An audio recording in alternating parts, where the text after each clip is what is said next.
sebagai raja berdiri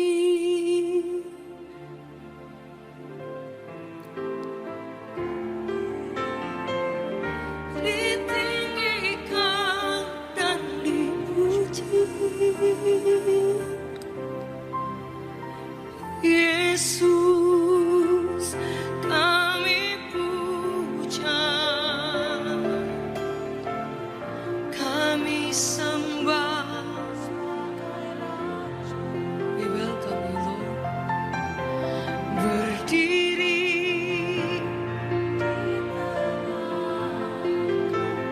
ditinggikan,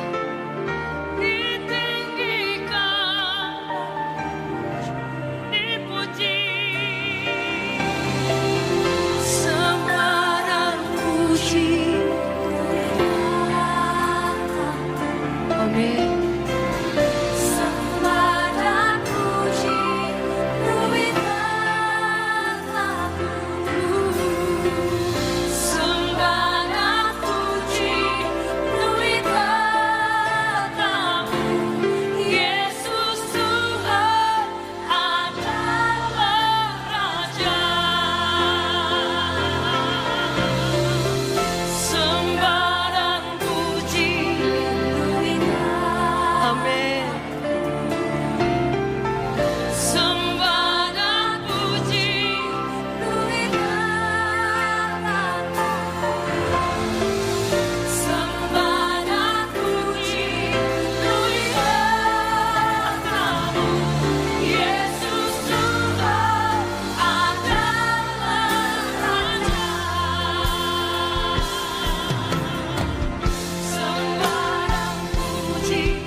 bersyukur atas berkat dan mujizat yang telah Kau nyatakan.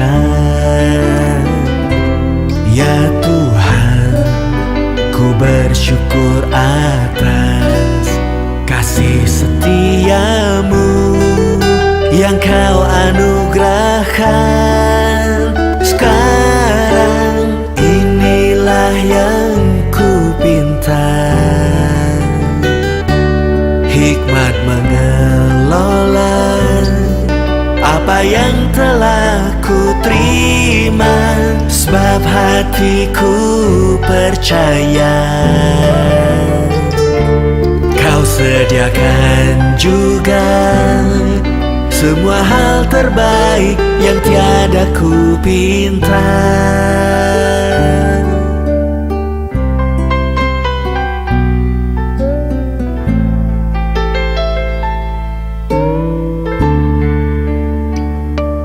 Ya Tuhan, ku bersyukur atas kasih setia-Mu yang Kau anugerahkan. Sekarang inilah yang ku pinta, hikmat mengelola apa yang telah ku terima, sebab hatiku percaya Kau sediakan juga semua yang terbaik. Oh, inilah yang ku pinta, hikmat mengelola apa yang telah ku terima, sebab hatiku percaya Kau sediakan juga semua hal terbaik. Oh, Kau sediakan juga semua hal terbaik. Oh, yang tiada ku pinta.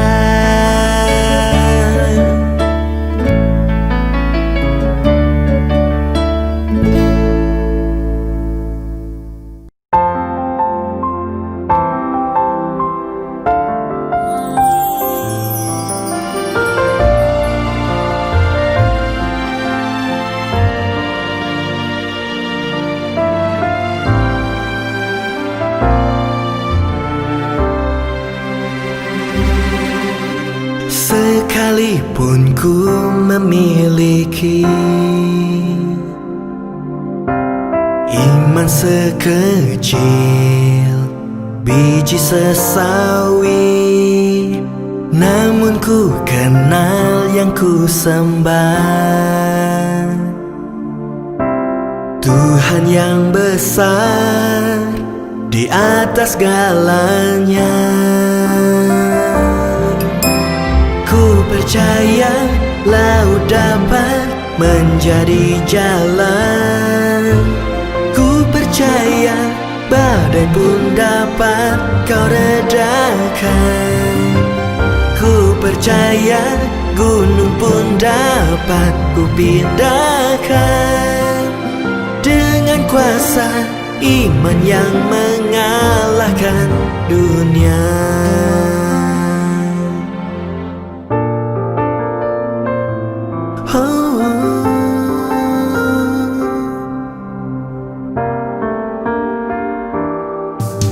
Sekalipun ku memiliki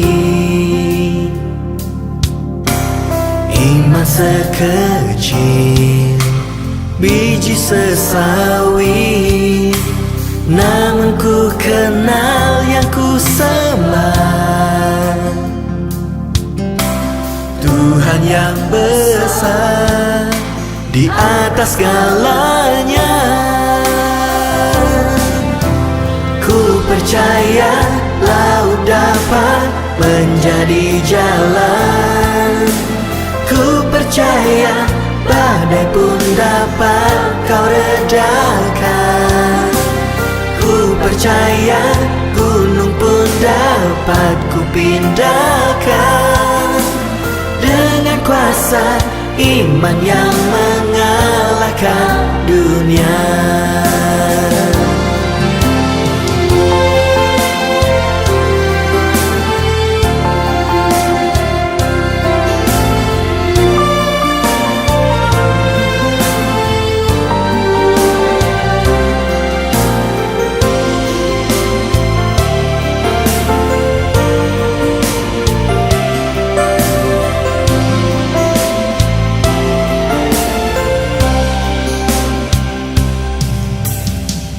Percaya laut dapat menjadi jalan.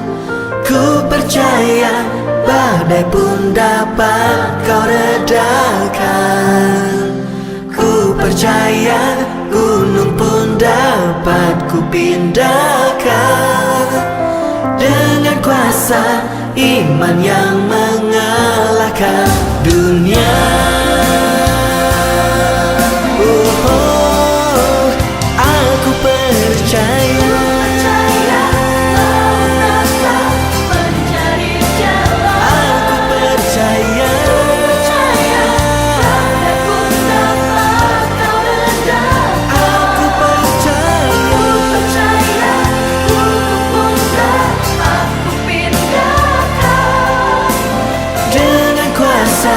Iman yang mengalahkan dunia. Dengan kuasa iman yang mengalahkan dunia.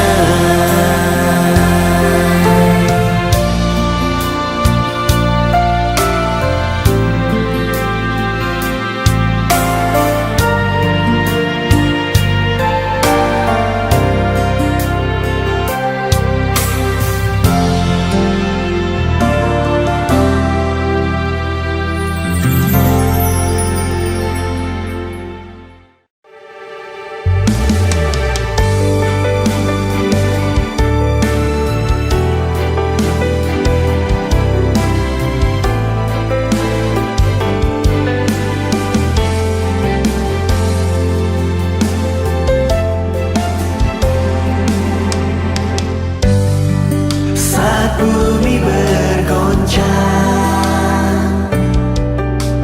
kau batu karang yang menegakkanku. Saat angin menderu, kau perisai perlindunganku. Ku dapat melewati semua dengan iman yang menembus badai. Bersamamu Tuhan, kau angkatku di atas ombak kehidupan. Yesus, kau sumber kemenangan.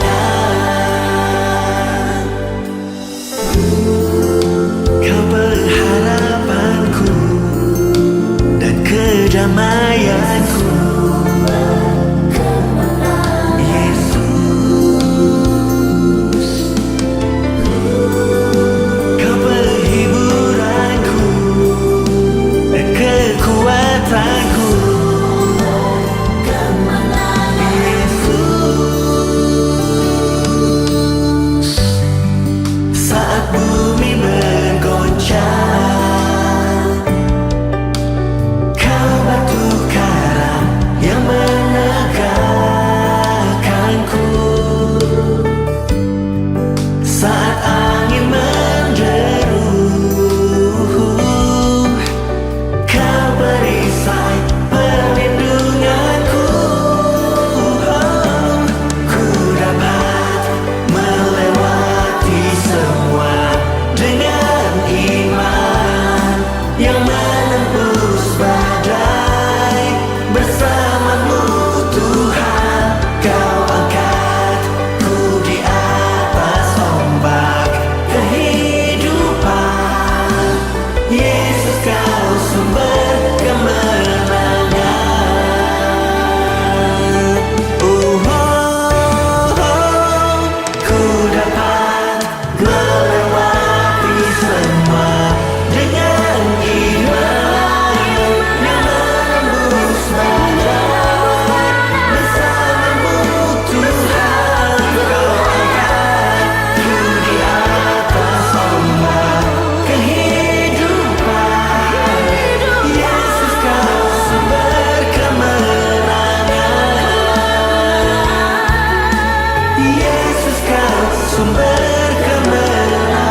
Shalom Bapak Ibu yang terkasih, bertemu kembali dalam link YouTube kami, Bible Teaching Ministry. Beberapa waktu yang lalu kami sudah membahas topik yang sama. Percaya Alkitab adalah firman Tuhan. Nah, ada 5 pokok pembahasan dari topik yang satu ini. Yang pertama, apa bukti Alkitab adalah firman Tuhan? Nah, pada pelajaran yang lalu saya sudah memberikan pembuktian, ada 7 pembuktian bahwa Alkitab adalah firman Tuhan. 7 keajaiban dari Alkitab. Yang kedua, Alkitab memperkenalkan Allah yang benar. Jika Alkitab itu adalah firman Tuhan, pasti Alkitab akan memperkenalkan Allah yang benar. Di dunia banyak orang menyembah Allah dalam agama yang berbeda-beda. Allah mana yang harus disembah? Ketika tidak mengenal Allah, maka salah penyembahan itu yang terjadi. Yang ketiga, Alkitab adalah sebuah buku yang sulit dimengerti. Karena Alkitab itu firman Tuhan, dengan sendirinya Alkitab itu sulit sekali dimengerti. Jika Alkitab mudah dimengerti, maka itu akan menjadi buku pengetahuan. Itu hasil karya manusia. Tapi karena Alkitab itu firman Tuhan, maka tidak heran Alkitab itu sulit dimengerti. Sama misterinya dengan Allah sendiri. Kalau Allah sulit dimengerti, firman Allah juga akan sulit dimengerti. Sama-sama rahasia. Yang keempat, bagaimana cara memahami kebenaran Alkitab? Walaupun Alkitab sulit dimengerti, tapi ada solusi-solusi, cara-cara, teknik-teknik bagaimana kita bisa memahami kebenaran Alkitab. Yang kelima, manfaat Alkitab dalam kehidupan umat Kristen. Nah, saat ini yang akan kita kupas adalah poin yang keempat. Bagaimana cara memahami kebenaran Alkitab? Bapak Ibu yang saya kasihi, jika Anda yang membaca Alkitab mengatakan Anda sudah mengerti Alkitab dengan benar, saya katakan tidak mungkin. Di dunia tidak ada satupun manusia yang bisa mengklaim bahwa dia sudah mengerti Alkitab. Karena Alkitab tidak akan bisa dimengerti semudah yang kita bayangkan. Untuk bisa memahami Alkitab, tentu ada trik-trik, ada teknik-tekniknya. Apa yang harus kita lakukan, kita lihat. Paling tidak ada 4 hal yang harus kita lakukan agar kita bisa memahami kebenaran Alkitab. Yang pertama adalah dipimpin oleh Roh Kudus.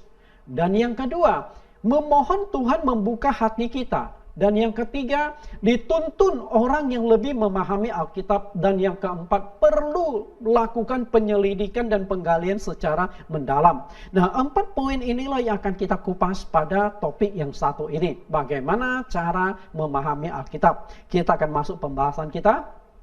Yang pertama, dipimpin oleh Roh Kudus. Manusia biasa tidak mungkin bisa menulis kitab suci. Saya tuh sudah kupas di bagian awal tentang Alkitab adalah bagaimana membuktikan Alkitab adalah firman Tuhan. Bahwa manusia tidak mungkin bisa menulis kitab suci kalau bukan karena Tuhan. Para penulis kitab suci ini terdiri dari sekitar 40 orang. Dengan latar belakang pendidikan yang beda. Di dalam Alkitab, hampir semua penulis kitab suci ini pendidikan rendah. Tapi ada beberapa orang yang pendidikannya cukup tinggi. Rasul Paulus pendidikannya cukup tinggi. Dr. Lukas, kemudian Daniel, Musa, Nehemia. Itu orang-orang yang terhadap pendidikan umum mereka cukup tinggi. Dan mereka menulis kitab suci. Dan tapi sebagian besar yang menulis kitab suci itu pendidikan mereka sangat rendah. Nah, selain itu, masa hidup mereka itu berbeda. Yang satu baru lahir, yang satu sudah lama meninggal. Itu rentang waktunya lama. Karena masa penulisan perjanjian lama memakan waktu 1000 tahun lebih. Mana ada umur manusia yang bisa mencapai 1000 tahun lebih? Di dalam Alkitab dicatatkan usia manusia yang paling panjang di muka bumi adalah Metusala, 969 tahun. Nah, kemudian tidak saling mengenal. Dengan jarak waktu yang begitu panjang, 1000 tahunan di dalam perjanjian lama atau 100 tahun masa penulisan perjanjian baru, jelas antara satu dengan lain itu tidak saling kenal. Selain itu, tempat tinggal mereka juga berbeda-beda. Yang satu di timur, yang satu barat, utara, dan selatan. Saya pernah jelaskan di bagian awal, tempat atau penulisan Alkitab itu terbagi menjadi 3 benua. Ada benua Afrika, benua Asia, dan benua Eropa. Bayangkan dari 3 benua penulisan Alkitab setelah itu dikumpulkan dan hasil tulisan mereka tidak bentrok, tidak bertentangan satu dengan yang lain, justru melengkapi satu dengan yang lain. Padahal para penulis kitab suci tidak saling kenal, tidak saling komunikasi, masa hidup mereka berbeda-beda. Tapi hasil tulisan mereka itu tidak bentrok satu dengan yang lain. Hanya ada satu jawaban tentang hal tersebut, yaitu Alkitab adalah firman Tuhan. Oke, Alkitab adalah firman Tuhan. Nah, kenapa tidak terjadi pertentangan satu dengan lain? Karena sumber penulisan Alkitab itu hanya satu, otaknya hanya satu, yaitu Roh Kudus. Jadi 40 penulis ini bagaikan 40 batang bolpen, 40 batang pena dengan warna-warni yang berbeda-beda, tapi sumber penulisannya hanya satu, yaitu Roh Kudus sendiri. Roh Kudus, sumber penulisan Alkitab. Kita coba lihat apa yang dikatakan oleh Rasul Petrus dalam 2 Petrus pasal 1 ayat 20-21. Yang terutama harus kamu ketahui ialah bahwa nubuat-nubuat dalam kitab suci tidak boleh ditafsirkan menurut kehendak sendiri. Sebab tidak pernah nubuat dihasilkan oleh kehendak manusia, tetapi oleh dorongan Roh Kudus, orang-orang berbicara atas nama Allah. Saya ingin Anda perhatikan 2 kata ini. Yang pertama adalah kitab suci. Artinya, penulisan kitab suci kita terdiri dari 66 kitab dengan masa rentang waktu yang berbeda-beda. Itulah Alkitab firman Tuhan. Nah, bagaimana Alkitab yang berbeda-beda penulis itu bisa sama, bisa sejalan, tidak saling bertentangan dengan satu dengan yang lain, karena sumber penulisannya itu hanya satu, yaitu Roh Kudus. Perhatikan kata yang kedua, Roh Kudus. Kitab suci bisa muncul, kitab suci ada karena Roh Kudus. Roh Kuduslah yang menuntun, yang memberikan hikmat wahyu kepada para penulis kitab yang berjumlah 40 orang lebih itu. Karena itu, sumber penulisan Alkitab itu adalah Roh Kudus. Maka untuk bisa memahami Alkitab, Anda tidak harus dipimpin oleh Roh Kudus.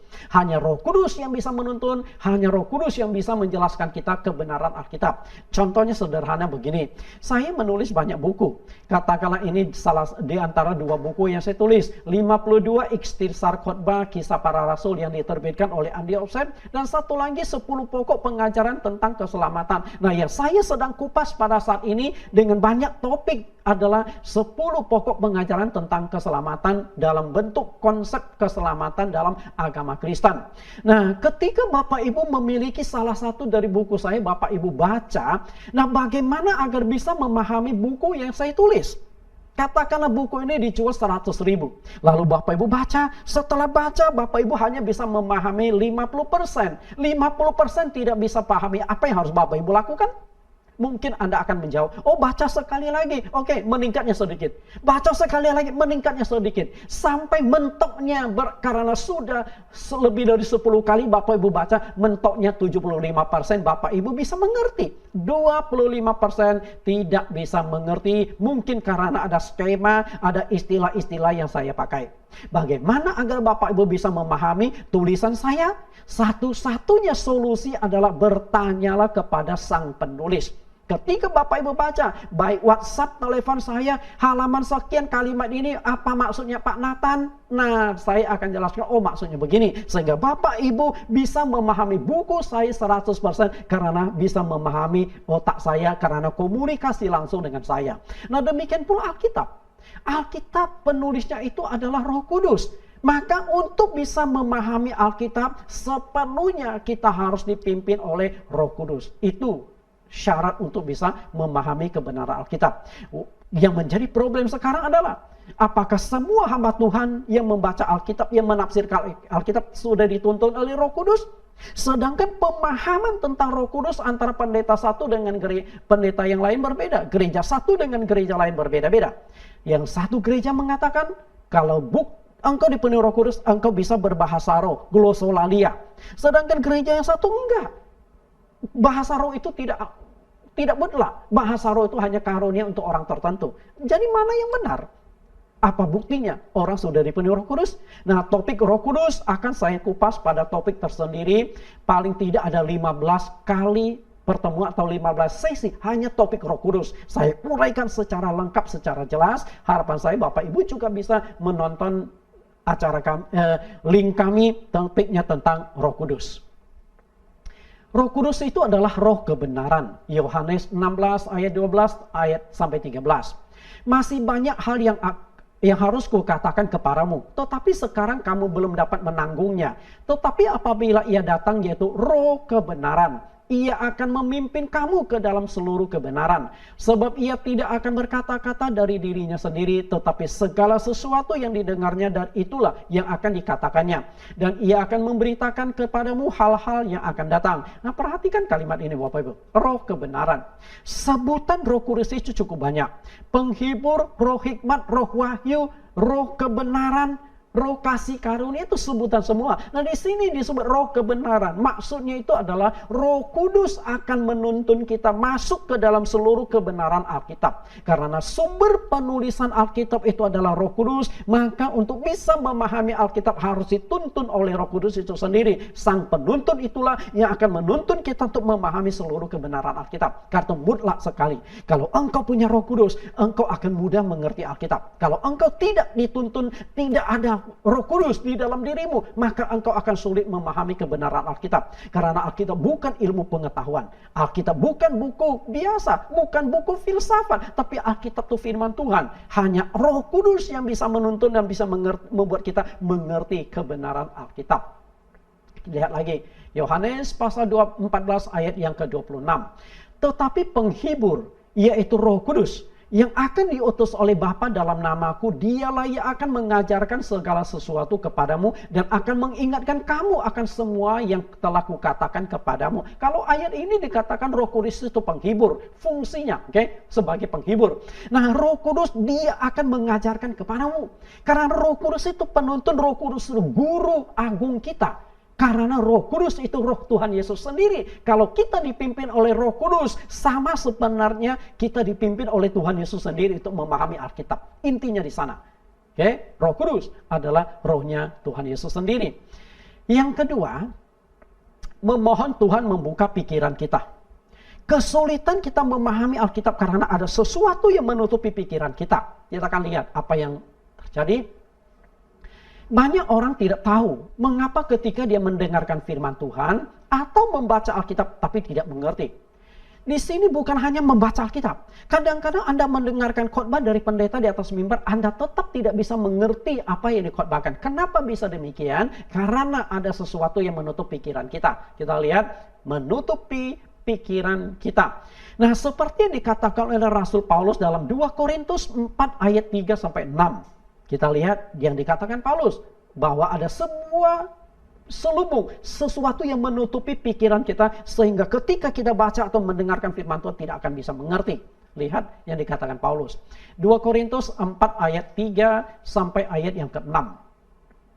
2 Korintus 4 ayat 3. Jika Injil yang kami beritakan masih tertutup juga, maka ia tertutup untuk mereka yang akan binasa, yaitu orang-orang yang tidak percaya, yang pikirannya telah dibutakan oleh ilah zaman ini, sehingga mereka tidak melihat cahaya Injil tentang kemuliaan Kristus, yang adalah gambaran Allah. Sebab Allah yang telah memberi firman dari dalam gelap akan terbit terang. Ia juga membuat terangnya bercahaya di dalam hati kita, supaya kita beroleh terang dari pengetahuan tentang kemuliaan Allah yang nampak pada wajah Kristus. Perhatikan kalimat yang saya kasih kurung. Jika Injil yang kami beritakan masih tertutup juga. Artinya, ketika Rasul Paulus memberitakan Injil, orang-orang yang menerima yang mendengar Injil Paulus belum tentu langsung bisa percaya kepada Yesus. Kenapa bisa demikian? Karena ada sesuatu yang menutupi pikiran mereka, sehingga Injil itu tidak bisa masuk. Karena itulah yang paling penting ketika Anda ingin memahami Alkitab adalah Anda berdoa dulu, mohon Tuhan buka pikiran Anda.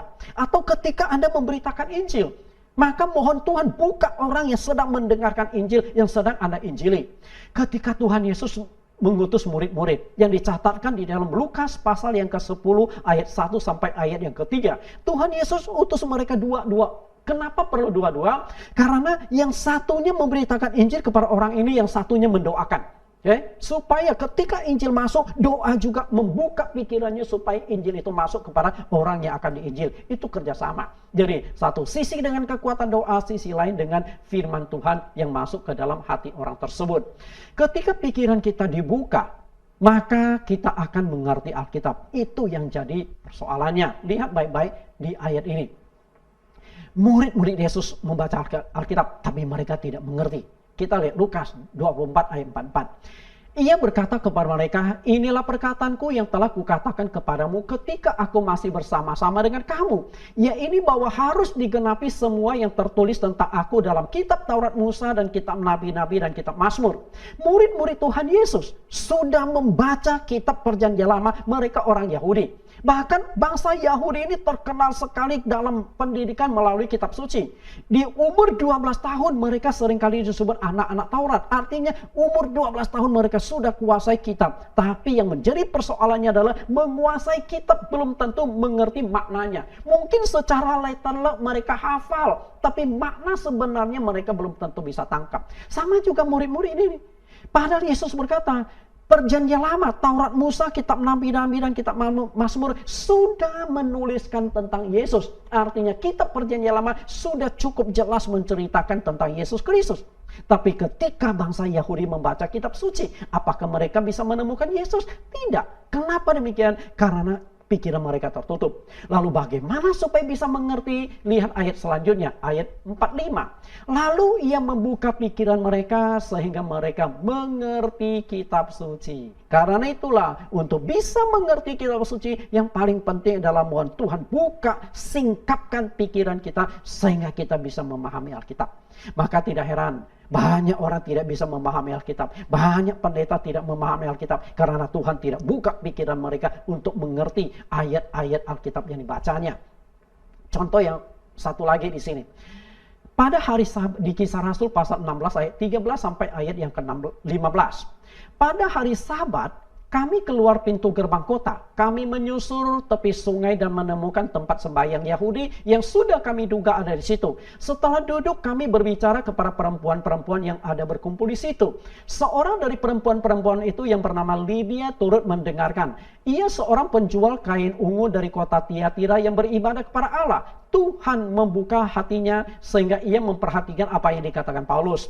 Sesudah ia dibaptis bersama-sama dengan seisi rumahnya, ia mengajak kami, katanya, jika kamu berpendapat bahwa aku sungguh-sungguh percaya kepada Tuhan, marilah menumpang di rumahku. Ia mendesak sampai kami menerimanya. Perhatikan kalimat ini, perempuan-perempuan. Jadi ketika Paulus berkhotbah pada hari Sabat, di salah satu sinagog bangsa Yahudi, ketika khotbah yang mendengarkan khotbah Paulus itu banyak perempuan-perempuan di sana, bukan hanya satu orang. Tapi kenapa perempuan-perempuan yang begitu banyak mendengarkan khotbah Paulus? Hanya satu yang dibaptis, dan bukan hanya dia, tapi seisi rumahnya, yaitu Lydia. Kenapa? Yang lain, perempuan yang lain tidak dicatatkan lagi. Kenapa bisa demikian? Karena ayat kalimat ini, Tuhan membuka hati Lydia. Tuhan melihat Lydia ini orang-orang yang benar-benar mencari Tuhan, yang benar-benar mendengarkan firman Tuhan. Dia ini seorang penjual kain ungu dari kota Tiatira. Di hari Sabat dia tutup tokonya. Dia khusus datang beribadah, dan yang namanya kain ungu itu kain yang mahal sekali yang dipakai oleh para bangsawan dan sebagainya. Tapi di hari Sabat dia tutup. Dia khusus datang dari jauh ke tempat ini untuk mendengarkan firman Tuhan. Maka Tuhan tahu, Tuhan buka hatinya dan akhirnya dia bisa mengerti firman Tuhan. Karena itulah kalau Tuhan membuka hati Bapak Ibu untuk mengerti Alkitab, Bapak Ibu bisa mengerti. Kalau tidak akan bisa mengerti. Katakanlah begini, ini penulis kitab suci. Penulis kitab suci ini orang yang tidak terpelajar, orang biasa. Itu sudah saya kupaskan pada judul yang pertama, bahwa Alkitab adalah firman Tuhan. Nah, katakanlah penulis kitab suci ini,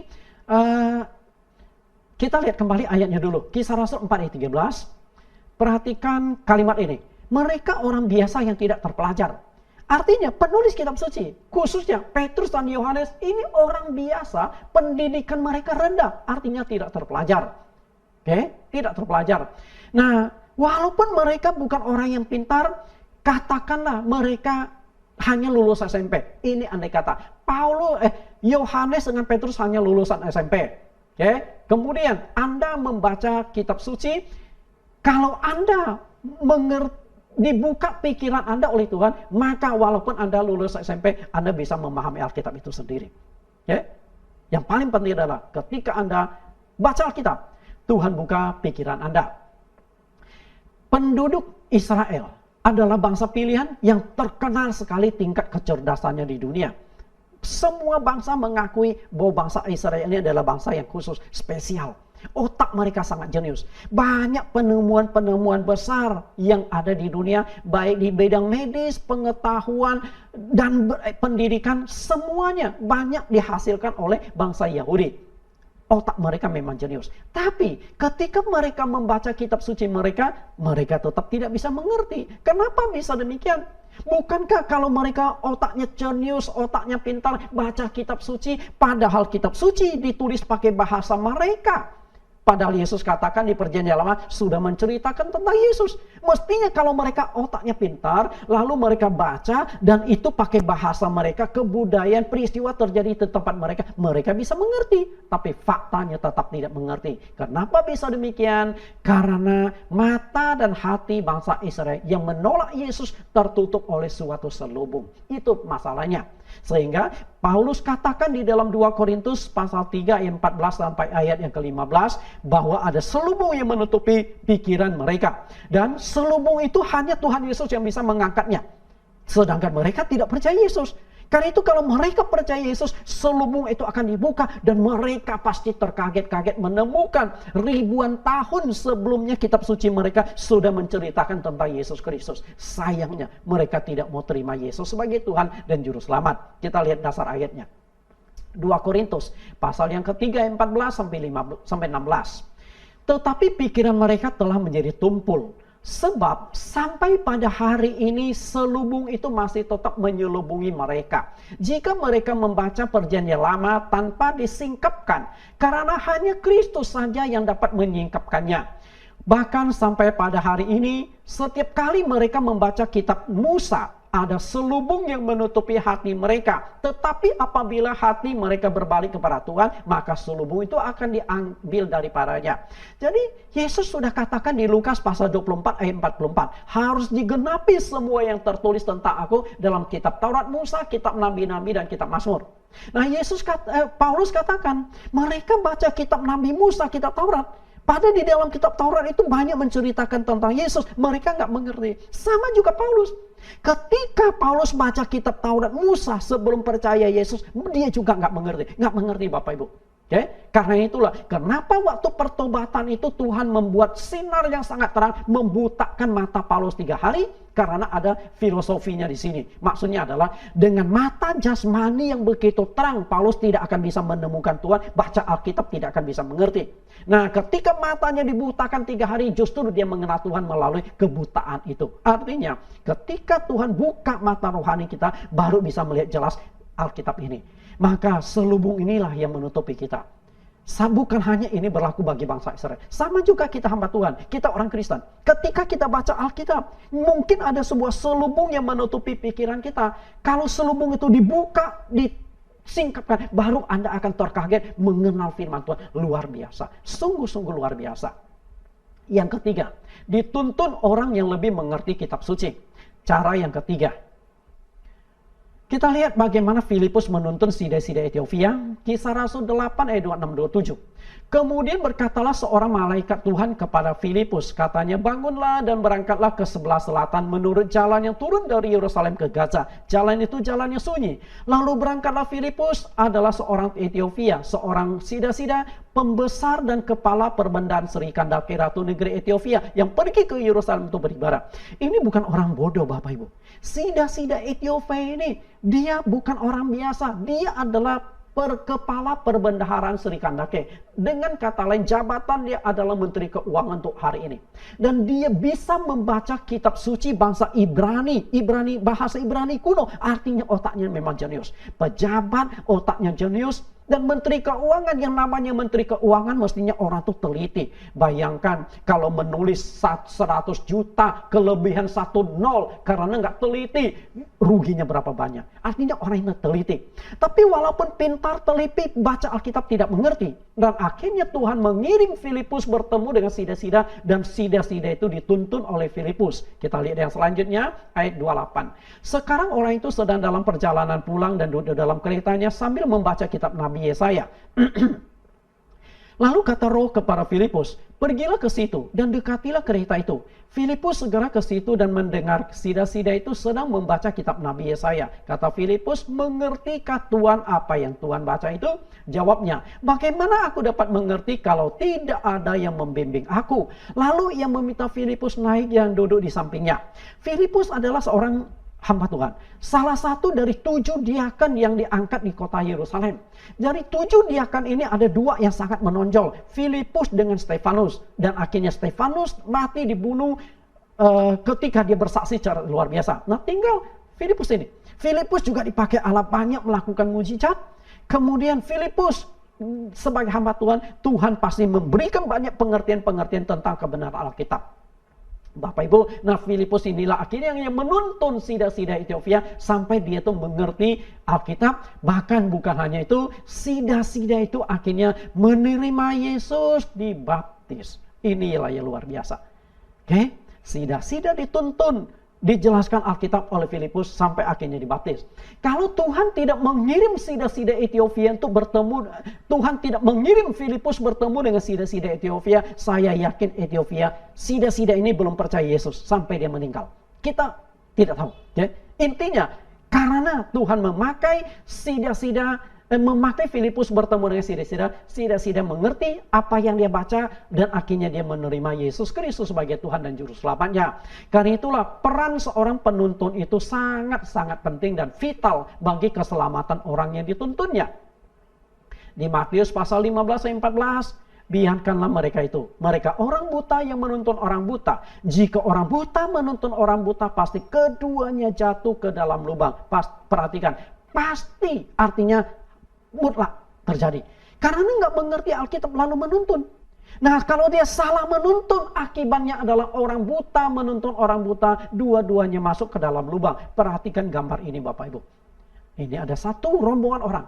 Nah orang pertama buta, lihat semuanya pakai kacamata. Yang dituntun juga buta. Di depannya ada satu lubang. Kalau pemimpin yang ada di depan yang pakai tongkat itu buta, itu masuk ke dalam lubang. Di belakang ikut nggak? Satu rombongan ikut masuk ke dalam lubang. Karena itu penuntun sangat penting. Dituntun oleh orang, tapi tidak boleh sembarang dituntun. Orang benar-benar mengerti Alkitab yang menuntun Anda supaya Anda bisa memahami kebenaran Alkitab. Alkitab ini sulit dimengerti. Karena sulit dimengerti, maka terjadilah orang buta tuntun orang buta. Karena sulit dimengerti, maka muncullah yang namanya ajaran manusia. Jika ajaran manusia yang kita pegang, sia-sialah. Jika orang buta tuntun orang buta, keduanya jatuh ke dalam lubang.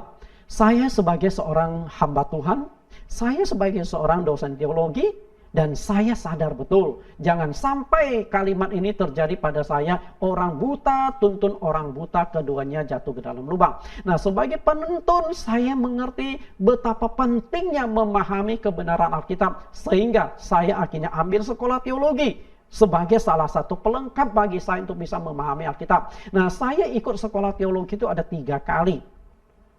Yang pertama adalah di sekolah Kanaan, sekolah Alkitab Kanaan. Tahun 92 sampai 94, saya sekolah Alkitab Kanaan itu di Puncak Cibodas. 4 tahun penuh.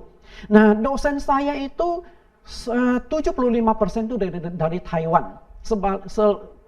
Selebihnya ada yang dari Singapura, dari Malaysia, kemudian dari Korea, Amerika, dan sebagainya lagi di Indonesia. Nah, saya mendapatkan pemahaman Alkitab yang sangat dalam itu justru di sekolah Kanaan. Kami belajar Alkitab dari pagi sampai malam selama 4 tahun. Ya. Bukan hanya sekilas memahami Alkitab. Jika hari ini banyak sekolah teologi mengajarkan Alkitab dengan mata kuliah, survei perjanjian lama dan survei perjanjian baru. Bayangkan Alkitab menjadi survei, apakah bisa mengerti? Tapi di sekolah Alkitab Kanaan kami diajarkan, digali benar-benar. Tiap kitab digali, tiap pasal bahkan tiap ayat. Setiap ayat kami baca, kami uraikan maknanya apa. Maka hari ini saya bisa mendapatkan banyak pemahaman tentang Alkitab. Justru saya dapatkan di sekolah teologi Alkitab Kanaan itu sendiri. Nah, setelah lulus dari sana, saya lanjutkan lagi studi banding ke Taiwan tahun 95. Setelah itu saya lanjutkan lagi di STT Harvest Lipo Karawaci tahun 98 sampai 2003. Nah, saya tidak puas untuk itu, saya gali lagi. Saya ambil sekolah teologi dari Satya Wacana di Salatiga tahun 2003 sampai 2005. Dengan kata lain, total 12 tahun saya habiskan waktu saya untuk mendalami Alkitab. Karena itulah saya takut jangan sampai saya orang buta yang menuntun orang buta sehingga saya membuat orang lain masuk ke dalam lubang. Bukan hanya orang lain, saya sendiri masuk ke dalam lubang. Karena saya menuntun, maka saya mutlak harus bisa memahami Alkitab. Baru saya layak menjadi penuntun untuk orang lain. Dan yang terakhir, perlu penyelidikan secara mendalam. Untuk bisa memahami Alkitab harus diselidiki secara mendalam, bukan asal-asalan. Makanya saya katakan sekolah teologi zaman sekarang itu pemahaman Alkitabnya terlalu dangkal. Survei perjanjian lama, survei perjanjian baru, Alkitab disurvei, Anda sudah bisa mengerti Alkitab, begitu mengerikan. Maka tidak heran lulusan teologi, banyak hamba Tuhan lulusan teologi tapi nggak bisa memahami kebenaran Alkitab. Kita lihat penyelidikan secara mendalam. Bapak Ibu coba perhatikan gambar apakah ini. Bapak Ibu perhatikan. Saya berikan waktu 5 detik. Coba Bapak Ibu perhatikan. Ini gambar apa? Saya yakin Bapak Ibu setelah lihat gambar ini akan berkata, oh ini ada sebuah pantai, lalu ada sebuah pohon, dan ada 2 orang lagi gandengan, lagi berpacaran di bawah pohon itu di tepi pantai. Kelihatannya romantis sekali. Betul Bapak Ibu? Tapi Bapak Ibu menemukan sesuatu nggak dari gambar ini? Coba Bapak Ibu perhatikan. Dan sebenarnya ini gambar adalah seorang bayi besar sedang berbaring. Coba perhatikan Bapak Ibu. Oke, nah sayangnya di tidak ada pointer. Nah ini hidungnya, kemudian ini bayi besar kepalanya. Nah kemudian ini tangan tangannya lagi megang di atas pohon. Kemudian ini kakinya.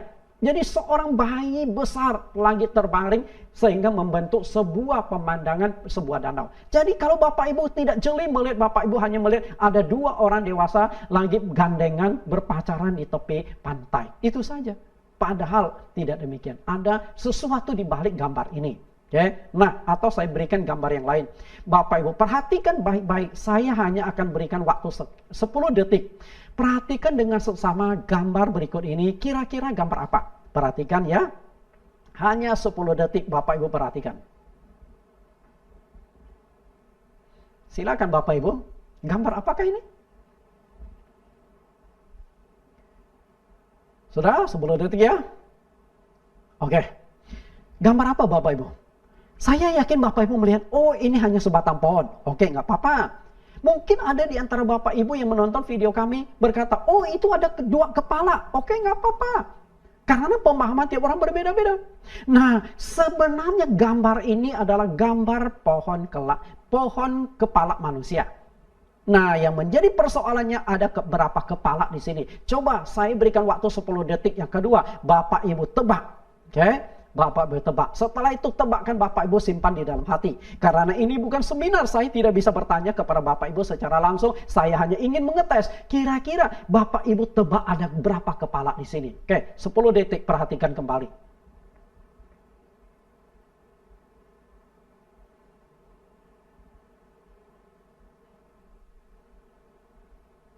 Sudah Bapak Ibu? Hanya 10 detik. 10 detik itu waktunya cepat. Oke, saya tutup lagi.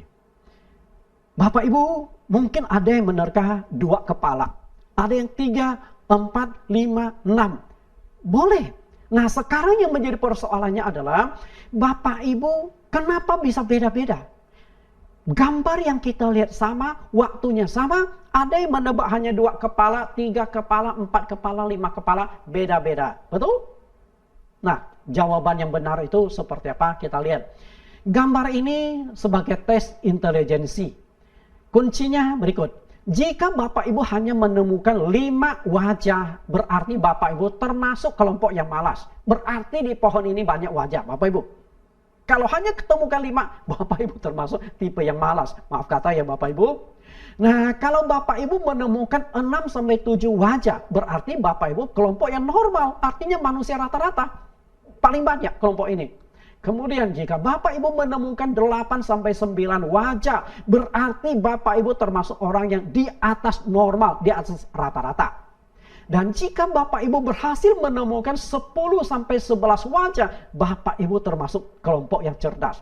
Saya tidak tahu Bapak Ibu yang mendengarkan penjelasan saya ini ada yang tipe cerdas nggak? 10 detik Bapak Ibu berhasil menemukan 10 wajah atau 11 wajah. Kalau ada, Bapak Ibu termasuk orang yang cerdas. Tapi kalau Bapak Ibu bisa di atas itu menemukan 12 sampai 13 wajah, berarti Bapak Ibu termasuk kelompok jenius. Dan perlu kita ketahui, orang jenius di dunia ini nggak begitu banyak. Karena yang namanya jenius, orang yang jenius pasti berhasil, pasti melihat sesuatu tajam dan luar biasa. Oke? Tapi mudah-mudahan yang menonton acara kami adalah orang yang jenius. Saya ucapkan selamat. Lalu bagaimana? Masih ada di atasnya nggak? Kita lihat satu bagian lagi. Kalau Bapak Ibu menjawab lebih dari 14 kepala, artinya Bapak Ibu sembarang jawab. Oke? Ada yang jawab 14 di dalam hatinya, berarti Bapak Ibu asal jawab. Lonciang kata orang. Oke? Ternyata pohon wajah ini hanya ada 13 wajah.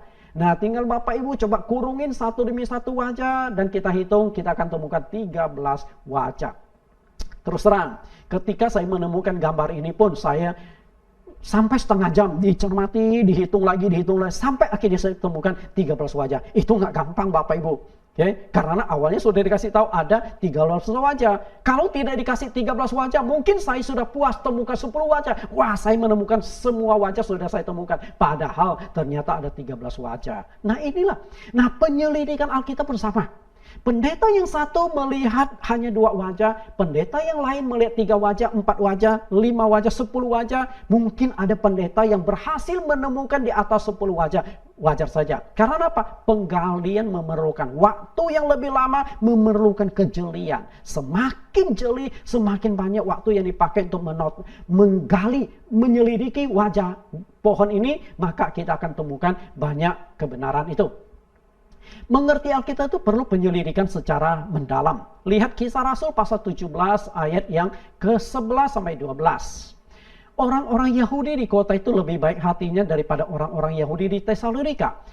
Karena mereka menerima firman itu dengan segala kerelaan hati dan setiap hari mereka menyelidiki kitab suci. Untuk mengetahui apakah semuanya itu benar demikian. Banyak di antara mereka yang menjadi percaya, juga tidak sedikit di antara perempuan-perempuan terkemuka dan orang-orang Yunani. Perhatikan orang Yahudi. Yesus katakan bahwa di Lukas pasal 24 ayat 44 harus genapi semua yang tertulis tentang aku dalam kitab Taurat, Musa, Nabi-Nabi dan Mazmur. Banyak orang Yahudi membaca Alkitab tapi tidak mengerti. Tapi sekelompok orang Yahudi yang Tesalonika akhirnya menemukan Yesus di dalam kitab suci mereka. Mereka menyelidiki kitab suci setiap hari loh Bapak Ibu. Berapa banyak waktu yang mereka keluarkan untuk menyelidiki Alkitab. Setiap hari diselidiki. Padahal kitab yang diselidiki itu sama kitab Perjanjian Lama Bapak Ibu.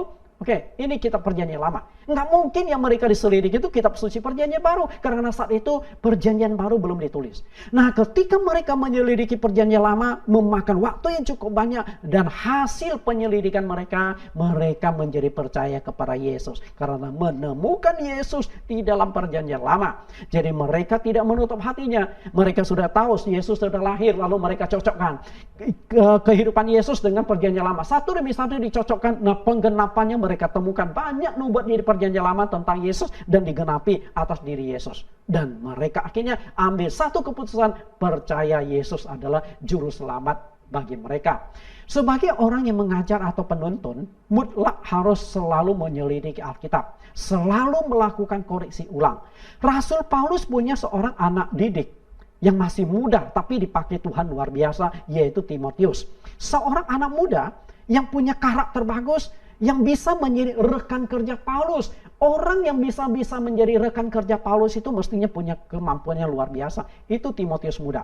Nah, Timotius ini walaupun masih muda bisa menjadi alat Tuhan, dipakai oleh Tuhan dan bisa menjadi rekan kerja Paulus, dan dia adalah anak didiknya Paulus sendiri. Tapi Paulus selalu ingatkan Timotius. Apa yang diingatkan? 1 Timotius 4 ayat 16. Awasi dirimu sendiri dan awasi ajaranmu. Bertekunlah dalam semuanya itu, dengan berbuat demikian engkau akan menyelamatkan dirimu dan semua orang yang mendengarkan engkau. Ini nasihat dari Paulus kepada Timotius. Dan nasihat ini juga ditujukan kepada semua hamba Tuhan termasuk saya. Ada dua yang harus selalu diawasi, dikoreksi oleh hamba Tuhan. Awasi dirimu sendiri. Apa motivasi kita jadi hamba Tuhan? Apakah duit, kemuliaan, kekayaan? Jika kita menjadi hamba Tuhan demi mengejar duit, popularitas, dan lain sebagainya, kita sudah nggak layak jadi hamba Tuhan. Kita nggak boleh itu. Saya mendirikan gereja dan saya tidak bersentuhan dengan duit. Gereja itu milik Tuhan. Okay? Karena itulah saya murni memberikan pelayanan, termasuk saya capek-capek mempersiapkan rekaman ini, mempersiapkan bahan ini. Tujuannya untuk apa? Untuk Bapak Ibu bisa mengerti Alkitab, Bapak Ibu dapatkan kebenaran secara gratis. Capek enggak? Capek. Karena motivasi saya hanya satu, supaya Bapak Ibu dibekali dengan kebenaran-kebenaran, supaya Bapak Ibu mendapatkan keselamatan. Nah, yang kedua adalah awasi ajaranmu. Kita lihat, awasi ajaranmu. Ini nasihat Paulus kepada Timotius. Kenapa ajaran itu harus diawasi, harus dikoreksi? Karena engkau akan menyelamatkan dirimu dan semua orang yang mendengarkan engkau. Karena prinsip orang buta tuntut orang buta. Kalau ajaran saya salah, saya akan masuk ke dalam lubang dan orang yang ikut saya di belakangnya juga akan masuk ke dalam lubang. Kalau ajaran saya keliru, saya tersesat, orang yang ikut saya juga tersesat. Sehingga jika ajaran saya keliru, saya harus bertanggung jawab kepada Tuhan. Maka saya tidak sembarangan. Sebelum saya ajar, saya selidiki, gali-gali lagi apakah yang saya ajarkan itu benar atau tidak. Saya juga selalu lakukan koreksi-koreksi ulang. Saat ini saya khotbahkan demikian, saya setelah khotbah saya gali lagi. Kira-kira yang saya khotbahkan benar nggak? Kalau sudah benar saya pertahankan, kalau masih ada kurang saya sempurnakan lagi. Lain kali saya lebih sempurna lagi ketika menyampaikan kepada orang lain. Saya bersyukur Tuhan memberikan sedikit talenta kepada saya untuk mengajar. Sehingga bukan hanya mahasiswa teologi, bahkan banyak hamba-hamba Tuhan yang akhirnya belajar kepada saya. Saya membuka kelas-kelas pengajaran, dan banyak hamba Tuhan yang benar-benar lulusan teologi ikut belajar ulang lagi karena banyak pelajaran yang mereka tidak dapatkan di sekolah teologi. Saya katakan ini bukan berarti saya lebih hebat, tidak. Ini hanya anugerah Tuhan yang Tuhan berikan kepada saya. Saya hanya dapatkan sedikit kelebihan, sedikit anugerah Tuhan untuk bisa memahami Alkitab, dan saya rindu bagikan kepada siapapun. Maka kami rekamlah di dalam YouTube, kami masukkan supaya Bapak Ibu memahami kebenaran ini. Saya sadar betapa pentingnya pengajaran yang sesuai dengan Alkitab. Karena itulah saya banyak menggunakan waktu. Kadangkala sampai berjam-jam gali Alkitab, menyelidiki Alkitab secara lebih mendalam. Kadang-kadang saya tidur jam 2, jam 3 subuh, Bapak Ibu sudah terlelap masuk di dalam mimpi. Saya masih kutak-katik di komputer, saya masih bolak-balik buka ayat-ayat Alkitab. Saya tidak mudah, saya katakan tidak mudah. Saya kurang istirahat, kurang tidur, tapi demi kebenaran bisa diberitakan secara luas, maka saya benar-benar gali supaya ajaran saya tidak keliru, tidak sesuai, ajaran saya sesuai dengan kebenaran Alkitab. Saya sebagai penuntun, karena saya rindu menuntun Bapak Ibu masuk dan menemukan kerajaan sorga. Bapak Ibu yang saya kasihi, membaca Alkitab sama seperti menggali sumur. Ketika Bapak Ibu baca satu kali belum mengerti nggak apa-apa. Baca kedua kali, ketiga kali semakin dalam. Nah, menggali sumur itu maksudnya demikian. Ini sumur Bapak Ibu. Ketika gali sumur baru 10 cm, Bapak Ibu tidak akan temukan apa-apa. Tanah masih keras, nggak usah putus asa. Gali 60 cm, tanahnya sudah mulai sedikit lembab. Gali 100 cm, tanahnya tuh semakin lembab. Gali 1,5 meter, tanahnya itu mungkin sudah becek. Gali sampai 2 meter seperti penggali sumur ini, mungkin sudah temukan sedikit air. Jangan putus asa. Gali. Sudah gali 5-6 meter, Bapak Ibu akan temukan sumber air. Sama juga baca Alkitab. Satu kali baca belum mengerti, 2 kali, 3 kali baca terus sampai suatu saat Bapak Ibu akan menemukan banyak kebenaran. Apalagi kalau dituntun oleh Roh Kudus, itu lebih lagi. Nah, walaupun saat ini Anda membaca Alkitab belum bisa mengerti, jangan putus asa. Terus membaca seperti yang dinasihatkan oleh Paulus dalam 1 Timotius 4 ayat 13. Sementara itu sampai aku datang, bertekunlah dalam membaca kitab suci, dalam membangun dan dalam mengajar. Bertekun membaca kitab suci.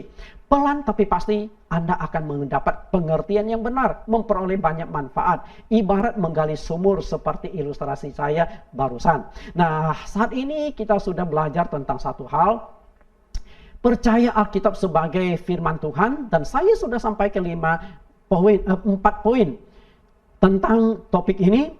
Dan yang barusan kita pelajari adalah bagaimana memahami kebenaran Alkitab. Ada 4 poin. Pertama, dituntun oleh Roh Kudus.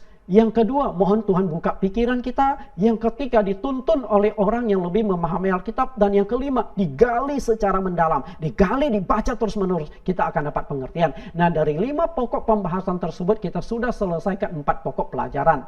Nah, tinggal 1 pokok pelajaran, manfaat Alkitab dalam kehidupan umat Kristen. Harapan kami, Bapak Ibu bisa ikuti topik yang terakhir ini, supaya lengkaplah 5 pokok pembahasan tentang firman Tuhan.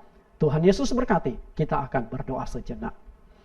Tuhan dan Juru Selamat kami Yesus Kristus, terima kasih penyertaan tuntunan Engkau, sehingga kami sudah membahas 4 sesi, dan ada 1 sesi lagi yang akan kami kupas, yaitu manfaat Alkitab bagi orang Kristen, supaya mereka yang mendengarkan YouTube, yang mendengarkan acara kami, benar-benar memahami Alkitab sangat penting di dalam kehidupan kami, makanan rohani kami, senjata rohani kami, sehingga melalui pembahasan tersebut kami akhirnya akan mengambil 1 komitmen, selalu tekun membaca Alkitab sebagai firman Tuhan, bagian di dalam kekristenan kami yang tidak terpisahkan. Terima kasih Bapa. Demikian doa permohonan kami yang kami alaskan di dalam nama Yesus Kristus. Amin.